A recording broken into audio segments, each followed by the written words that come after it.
सभी दोस्तों का आर्ट एंड कल्चर की इस क्लास में सभी का स्वागत है। आज का जो हमारा दुर्ग है उस दुर्ग का नाम है सिवाना का दुर्ग। राजस्थान में स्थित बाड़मेर जिले के अंदर ये दुर्ग जिसका नाम है सिवाना दुर्ग, उसके बारे में हम अध्ययन करेंगे। पिछली जो हमारी क्लास थी उस क्लास के अंदर आपको मैंने जालोर दुर्ग के बारे में जानकारी दी थी और इस दुर्ग के हम अंदर चर्चा करेंगे सिवाना दुर्ग की। तो देखिए आज का जो हमारा टॉपिक है उसका नाम है सिवाना दुर्ग। प्राय सिवाना कहाँ पर है? सिवाना है आपके कहाँ पर? बाड़मेर में। सिवाना कहाँ पर है? बाड़मेर में। सिवाना दुर्ग जो सिवाना में स्थित है, जबकि सिवाना कहाँ पर है? बाड़मेर में। अब देखिए इस दुर्ग के बारे में पूछा जाता है कि सिवाना दुर्ग कहाँ स्थित है, तो आपको बताना है 56 की पहाड़ियाँ। 56 की पहाड़ियाँ, 56 की पहाड़ी। यह दुर्ग कहाँ पर स्थित है? 56 की पहाड़ी पर। 56 की पहाड़ी में ही एक पहाड़ी है जिसको कहा जाता है हल्देश्वर। हल्देश्वर की पहाड़ी। हल्देश्वर की पहाड़ी। अब देखिए प्रश्न यहाँ पर उठता है 56 की पहाड़ी, एक तो है 56 का मैदान। तो राजस्थान के अंदर 56 का मैदान कहाँ पर स्थित है? तो राजस्थान के अंदर 56 का मैदान प्रतापगढ़ और बांसवाड़ा के मध्य एक नदी बहती है, माही नदी, जहाँ 56 नालों का समूह उसे कहा जाता है। 56 नालों का समूह है और उस क्षेत्र को कहा जाता है 56 का मैदान। तो 56 का मैदान राजस्थान के अंदर कहाँ पर है? बाड़मेर और प्रतापगढ़ के मध्य एक नदी बहती है, कौन सी? माही नदी। और यहाँ 56 की पहाड़ियाँ, ये 56 की पहाड़ियाँ मिलेगी आपको कहाँ पर? बाड़मेर के अंदर। तो इन 56 की पहाड़ियों के अंदर ही एक ऊंची पहाड़ी है और उस ऊंची पहाड़ी का नाम है हल्देश्वर की पहाड़ी। और उस हल्देश्वर की पहाड़ी पर स्थित है कौन सा दुर्ग? सिवाना दुर्ग। कौन सा दुर्ग है? सिवाना दुर्ग। अब देखिए बात करते हैं इसके निर्माण को लेकर, यानी इस दुर्ग का निर्माण कब किया गया था? 10वीं सदी में।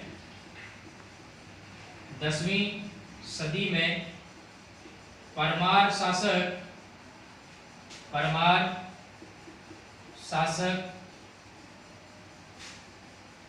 वीर नारायण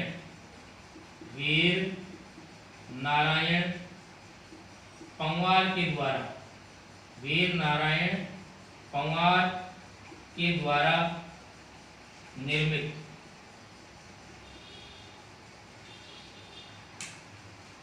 वीर नारायण पंवार के द्वारा इस दुर्ग की क्या डाली गई थी? नींव डाली गई थी। इसका निर्माण किया गया था कौन से शताब्दी में? 10वीं शताब्दी में। पिछले वीडियो में हमने पढ़ा जालोर दुर्ग के बारे में, तो जालोर दुर्ग का निर्माण भी कौन सी सदी में हुआ था? 10वीं सदी के अंदर हुआ था। तो ये थी इसके निर्माण से संबंधित बात। अब देखिए इस दुर्ग को एक अन्य नाम से जाना जाता है और वो नाम है कुम्मट दुर्ग। कुम्मटगढ़ दुर्ग। कुम्मटगढ़ दुर्ग के नाम से इसको जाना जाता है। अब देखिए कुम्मटगढ़ दुर्ग इसको क्यों कहा जाता है? तो देखिए राजस्थान के अंदर एक पंचकूटा सब्जी बनाई जाती है। राजस्थान के अंदर एक सब्जी बनाई जाती है पंचकूटा। उस पंचकूटा के अंदर 5 प्रकार की सब्जियां डाली जाती है, अलग अलग प्रकार की। जैसे जो सांगरी होती है, उस सांगरी के साथ में कुम्मट नामक एक पौधा होता है, इसके बीज डाले जाते हैं उस सब्जी के अंदर, जिसको पंचकूटा के नाम से जाना जाता है। तो ये जो सिवाना का दुर्ग है, इस सिवाना के दुर्ग के पास में कुम्मट जो पौधा है उसकी सर्वाधिक बाहुल्यता होने की वजह से इस दुर्ग को एक अन्य नाम दिया जाता है और वो नाम क्या है? कुम्मटगढ़ दुर्ग। आपके बेर की जो झाड़ियाँ होती है, बेर की झाड़ियों के जितना सा ये पौधा होता है और छोटे छोटे फल इसके ऊपर लगते हैं, प्राय उनके बीजों का प्रयोग सब्जी के अंदर किया जाता है। जिसलिए इस सिवाना दुर्ग को एक अन्य नाम क्या दिया गया,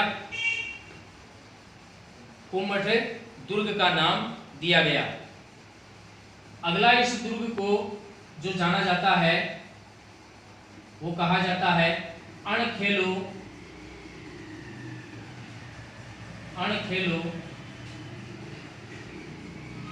सिवाना दुर्ग। अणखेलो सिवाना दुर्ग इसको नाम दिया गया। अब इसके बारे में आपको जो पॉइंट मुख्य रूप से याद रखना है वो याद रखना है, मारवाड़ के शासकों की शरण स्थली, मारवाड़ के शासकों की शरण स्थली किस दुर्ग को कहा जाता है, वो है सिवाना का दुर्ग। मारवाड़ के शासकों की शरण स्थली जिस दुर्ग को कहा जाता है वो कौन सा दुर्ग है, सिवाना का दुर्ग। अगर आपको पूछ लिया जाए कि जयपुर के शासकों की शरण स्थली किस दुर्ग को कहा जाता है, तो नाहरगढ़ दुर्ग को कहा जाता है। जयपुर का जो नाहरगढ़ दुर्ग है उसका निर्माण मिर्जा राजा जयसिंह के द्वारा करवाया गया था, और मिर्जा राजा जयसिंह ने जयपुर के शासकों की शरण स्थली के रूप में हालांकि इस दुर्ग का निर्माण करवाया था, लेकिन कई शासकों ने इस दुर्ग के अंदर शरण ली थी, इसलिए इसको जयपुर के शासकों की शरण स्थली कहा जाता है। कौन से दुर्ग को, नाहरगढ़ दुर्ग को। वहीं राजस्थान के अंदर मेवाड़ के शासकों की शरण स्थली कहा जाता है कुंभलगढ़ दुर्ग को। तो मेवाड़ के शासकों की शरण स्थली कौन सा दुर्ग हुआ, कुंभलगढ़ दुर्ग। वहीं मारवाड़ के शासकों की शरण स्थली कौन सी है, सिवाना दुर्ग। अब देखिए इस सिवाना दुर्ग के बारे में कि इस सिवाना दुर्ग के अंदर किस ने या किस शासक ने शरण ली थी, या सर्वप्रथम इस दुर्ग को किसने जीता था। तो यहाँ इस दुर्ग के अंदर सर्वप्रथम शरण लेने वाले जो व्यक्ति थे जिनका नाम है महाराजा अजीत सिंह। महाराजा अजीत सिंह व मारवाड़ के शासक राव चंद्र सेन ने शरण ली थी। तो सर्वप्रथम जो शरण लेने वाले व्यक्ति थे महाराजा अजीत सिंह और राव चंद्र सेन, और राव चंद्र सेन ने ही सर्वप्रथम कौन से दुर्ग को जीता था, सिवाना दुर्ग को जीता था। राव चंद्र सेन के द्वारा ही सर्वप्रथम कौन से दुर्ग को विजय किया गया था, सिवाना दुर्ग को विजय किया गया था। आगे देखिए कि 1570 ईस्वी के अंदर मुगल शासक अकबर के द्वारा एक दरबार लगाया जाता है जिसको हम नागौर दरबार कहते हैं। नागौर दरबार के दौरान उसका प्रमुख उद्देश्य था कि जो भी हिंदू राजा है वो अकबर की अधीनता को स्वीकार करें। लेकिन राजस्थान के अंदर 3 ही ऐसे योद्धा थे, 3 ही ऐसे शासक थे जिन्होंने अकबर का विरोध किया था, अकबर की अधीनता को स्वीकार नहीं किया था। जिसमें महाराणा प्रताप जो मेवाड़ के शासक थे, वहीं पर राव चंद्र सेन जिन्होंने अकबर की अधीनता स्वीकार नहीं की थी, और एक सिरोही के शासक थे सुल्तान देवड़ा जिसने अकबर की अधीनता को स्वीकार नहीं किया था। तो 1576 के अंदर मुगल शासक अकबर ने इन तीनों के खिलाफ एक अभियान चलाया था, इन तीनों को अधीनता स्वीकार करने के लिए। आप सबको पता होगा कि 1576 के अंदर एक युद्ध लड़ा जाता है और वो युद्ध होता है हल्दी घाटी का युद्ध। तो उसी प्रकार रावचंद्र सेन और सुल्तान देवड़ा के खिलाफ भी अभियान चलाए जाते हैं। तो 1576 के अंदर शाहबाज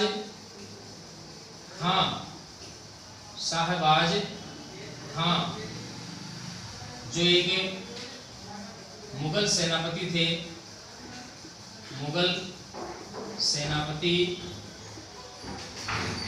ने रावचंद्र सेन से यह दुर्ग छीन लिया था। यह दुर्ग क्या कर लिया था, छीन लिया था। कौन सा दुर्ग? सिवाना का दुर्ग। तो राव चंद्रसेन से 1576 के अंदर शाहबाज खान जो मुगल सेनापति था महाराणा प्रताप के द्वारा भेजा गया, उसके द्वारा इस दुर्ग को क्या कर लिया गया था? छीन लिया गया था। एक इंपॉर्टेंट बात जो आपको याद रखनी है कि जालोर दुर्ग को, जालोर दुर्ग की, जो जालोर दुर्ग है उस जालोर दुर्ग की कुंजी कहा जाता है सिवाना दुर्ग को। जालोर दुर्ग की कुंजी, जालोर दुर्ग की कुंजी किस दुर्ग को कहा जाता है? सिवाना दुर्ग को। अगर आपको जालोर दुर्ग जीतना है तो जालोर दुर्ग जीतने से पहले आपको कौन सा दुर्ग जीतना होगा? सिवाना का दुर्ग जीतना होगा, इसलिए इसको जालोर दुर्ग की कुंजी कहा जाता है। आगे देखो, इस दुर्ग के अंदर जो प्रमुख शाखे हुए थे उन प्रमुख शाखों के ऊपर बात करते हैं। इस दुर्ग के अंदर हुए प्रमुख शाखे, तो प्रथम शाखा जो होता है वो 1308 ईस्वी के अंदर होता है। तो यहां हम बात करते हैं प्रथम शाखा। जो प्रथम शाखा यहां पर हुआ था वो हुआ था 1308 ईस्वी के अंदर। कौन सी सन में हुआ था? 1308 ईस्वी के अंदर यहाँ पर पहला शाखा होता है। और उस समय यहाँ जो केसरिया किया था वो केसरिया करने वाले थे सातलदेव, सातलदेव चौहान, और दूसरा है सोमदेव चौहान। सातलदेव चौहान और सोमदेव चौहान, ये जो व्यक्ति थे उनके द्वारा यहाँ पर केसरिया किया जाता है। और आक्रमण, जो आक्रमण किया गया था वो आक्रमण किया गया था आपके अलाउद्दीन, अलाउद्दीन खिलजी के द्वारा। यहाँ पर आक्रमण किया गया था किसके द्वारा? अलाउद्दीन खिलजी के द्वारा यहाँ पर आक्रमण किया गया था प्रथम शाके के दौरान। अगर हम यहाँ पर जौहर की बात करें तो ऐसी कई रानियां थी जिनके द्वारा यहाँ पर जौहर किया गया था। किसी व्यक्ति विशेष के लिए यहाँ पर या किसी महिला का नाम नहीं लिया जा सकता कि उसके द्वारा जौहर किया गया था।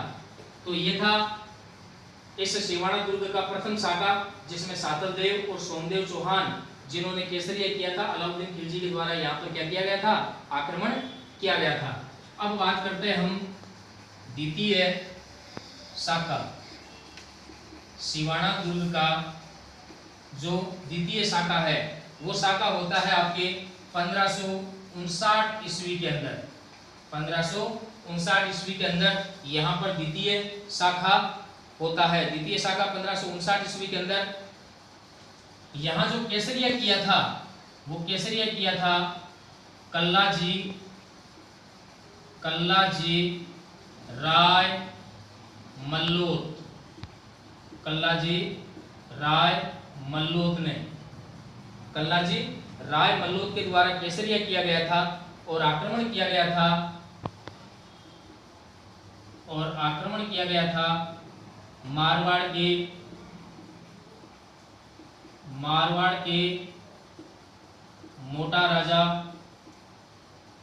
राजा उदय सिंह के द्वारा। मोटा राजा उदय सिंह ने इसके ऊपर आक्रमण किया था। तो देखिए, जो अकबर है वो अकबर बूंदी की राजकुमारी से विवाह करना चाहता था। अकबर है बूंदी की राजकुमारी से विवाह करना चाहता था, लेकिन उस राजकुमारी से विवाह किसने कर लिया था? कल्लाजी राय मल्लोत ने। तो कल्लाजी राय मल्लोत ने उस बूंदी की राजकुमारी से विवाह कर लिया था। तो गुस्सा आकर अकबर ने उसके खिलाफ अभियान चलाया और आक्रमण करने के लिए मारवाड़ के मोटा राजा उदय सिंह को भेजा था। किसको भेजा था? मारवाड़ के मोटा राजा उदय सिंह को उसके ऊपर आक्रमण करने के लिए भेजा था। तो यहाँ पर केसरिया किया था कल्लाजी राय मल्लोत के द्वारा। तो इस प्रकार से यह सिवाना दुर्ग का कौन सा शासक था? द्वितीय शाखा था। अलाउद्दीन खिलजी ने जब इसके ऊपर अधिकार कर लिया था तो इसका नाम बदल कर रखा था खेराबाद। इस दुर्ग का नाम रखा था क्या?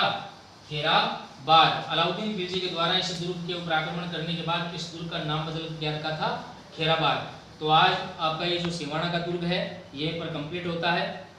कल आगे हम किसी अन्य दुर्ग के बारे में और चर्चा करेंगे।